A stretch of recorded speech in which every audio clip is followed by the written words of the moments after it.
Welcome to the Tech Egg. Don't get scrambled. Enjoy the video. You begin by ensuring the keyboard app is present and updated. This avoids compatibility issues. Once done, open Settings and go to Language and Input or System.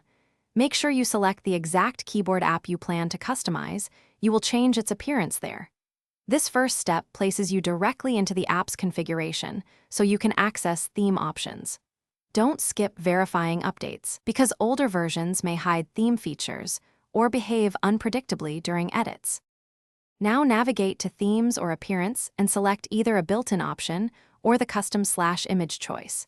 You want to pick an image or solid color that keeps contrast high so keys remain readable. Once you select an image, crop and position it, then adjust opacity and key borders to improve visibility.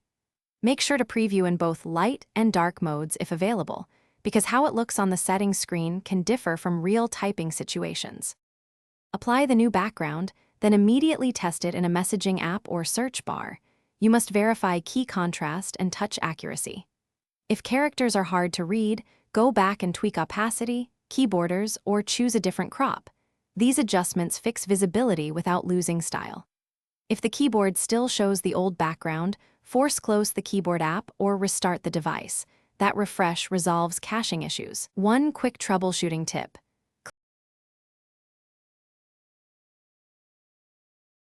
Thanks for watching. Consider subscribing if I helped unscramble your problems.